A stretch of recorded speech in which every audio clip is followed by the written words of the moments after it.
There are always going to be parts of life that we can't control. But when it comes to your money, there are a few things that you can do today that a lot of people overlook to guarantee that you'll be on your way to $1 million net worth.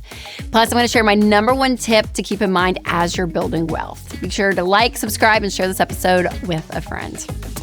All right, number one, the first thing I would do is to get out of debt. No, it's not shocking that you're hearing that from me, but honestly, when it comes to getting a positive net worth, taking the negative side out helps the formula. Yes.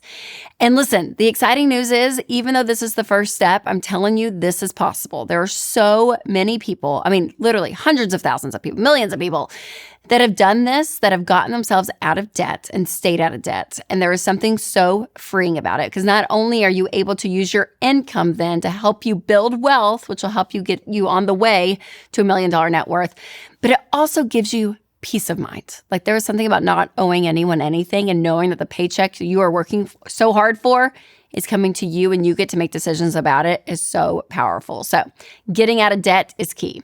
Number two, having emergency savings. So again, not depending on the credit card or debt when emergencies come up, but depending on what you have in the bank. So like, you being your safety net is huge and not depending on the bank or the credit card company or whatever that is.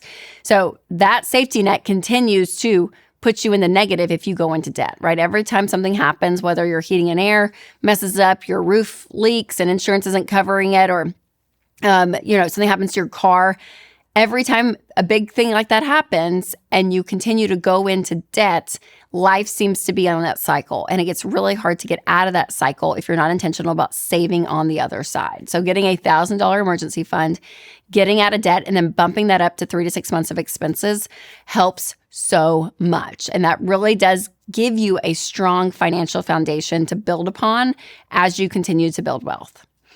Number three, I would say track your spending every month. There is something so powerful about knowing where your money's going that can be exciting and convicting, right? I think there's something about enjoying your money. There's a part of life that you don't want to just like hoard and save constantly. Part of working hard is enjoying the world around you, right? And that you can have fun and spend. That's not a bad thing. But also, if you're spending too much or spending too much in a certain category, when you track your spending, you're going to be able to see that. And I think that is so big because, again, when it's flippant and you don't see and you don't know, it's hard to get traction with your income. And so for me, the monthly budget is huge. And when you can track it, like in EveryDollar, it's a great budgeting app you can check out. There's something about taking control of your income in that way that's going to help you build wealth. Because when you are diligent with what you just have now, as you build wealth, that diligence is magnified. And that is so powerful. Now, if you're looking for a more budget-friendly way to handle medical costs and stay true to your values, Christian Healthcare Ministries is a great option to think about.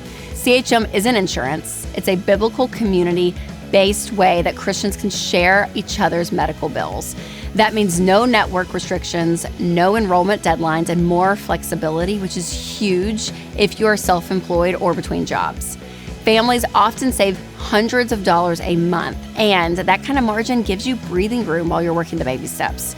So to learn more, go to chministries.org/budget.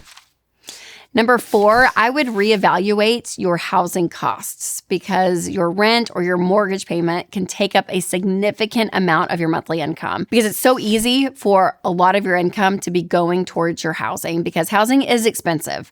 But when you hit that threshold of 40, 50, 60% of your income is just going to your mortgage or to your rent, it is hard to build wealth with the remainder, because the remainder you have to buy food and pay bills and do all these other things.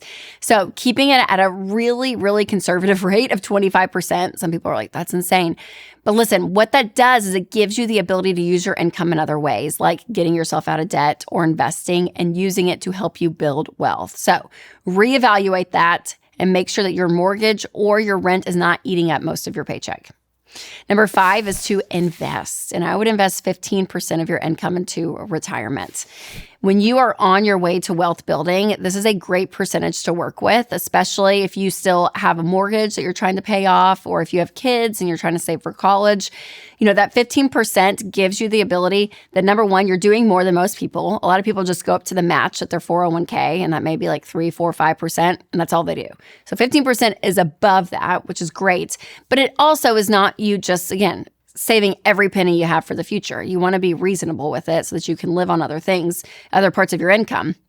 So that 15% is big. Now, I would not do that if I had debt and no emergency savings. So make sure you get out of debt and then make sure you have some savings in place. And let's say you eliminated the $300 gym membership that you're not using and you invested that instead. Like, it is crazy when you look at your income and where it's going and where you can actually reallocate some of those expenses to help you build wealth for the future. So you have options. Be encouraged.